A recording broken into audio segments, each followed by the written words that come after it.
Satan, of course, was not a serpent. The thing that deceived Eve and seduced Eve was not a scaly thing wiggling along the ground. The Hebrew word nokash means enchanter or magician. Now, a fallen angel, retaining still a lot of his angelic powers, no doubt could be very much of an enchanter or magician. Now, his children, and I mean children, not just followers, through the centuries, used a serpent as a symbol or emblem of their ancestor until finally they attached a secondary meaning of serpent to the word, but it is not in the root meaning of the word at all. And the Bible was never so ridiculous as to suggest that a snake accomplished all of this. Now, in Genesis 3, verses 2 and 3, you remember Satan has said to Eve, why is it really true that God said you can't eat of any tree in the garden? And she replies to him, here's how it reads in the Hebrew, and the woman said unto the enchanter, we may eat of the fruit of the trees of the garden.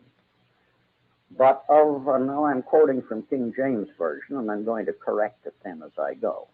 But of the fruit of the tree which is in the midst of the garden, God hath said, ye shall not eat of it, neither shall ye touch it, lest ye die. Now let's see what it actually says in the Hebrew. Fruit, that's the Hebrew word pirkok, meaning progeny, brood, children, descendants. Do you talk about the children of a walnut tree or an apple tree? Of course you don't. Now, of the pirkok, of the descendants of the tree which is in the midst of the garden, God hath said, ye shall not eat of it, neither shall ye touch it. And that touch is the Hebrew word naga, which is a more polite expression meaning to have sexual intercourse with. Do you need to be warned not to have sexual intercourse with an apple? Of course not. It isn't that kind of a tree. Now, God had millions of the pre-Adamic Asiatic and African peoples around. If he just wanted somebody wide between the shoulders and narrow between the eyes to spade up the garden, he had them. He didn't have to create a special being for that.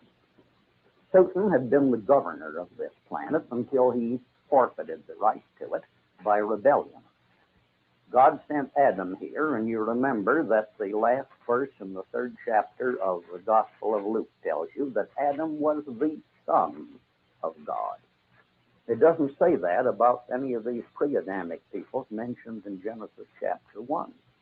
Adam was the son of God, and he sent Adam here to take over by force, kick Satan out, and govern this planet. And the trees in the Garden of Eden were the family trees of nations and races. Now, they were supposed not to intermingle with these people. If these Negroes and Mongoloids were all that God wanted, he already had them. What he created a different and separate being for was to have a different sort of person whom the Mongoloids and the Negroids never could produce. The Hebrew word Adam, which we translate Adam, means of a rosy, fair complexion. Adam was the first person of a specifically created new race. Well, Adam and Eve were told, don't you mongrelize your race now with these pre-Adamite people in the world. Now, when you come to Genesis 3, verse 15, God has called Adam, Eve, and Satan before him to give an accounting of their misdeeds. And according to your King James Version, Eve says, the Satan beguiled, the enchanter, well, she says serpent. The serpent beguiled me, and I did eat thereof. Well, now, again, it's that Hebrew word nokash, meaning enchanter.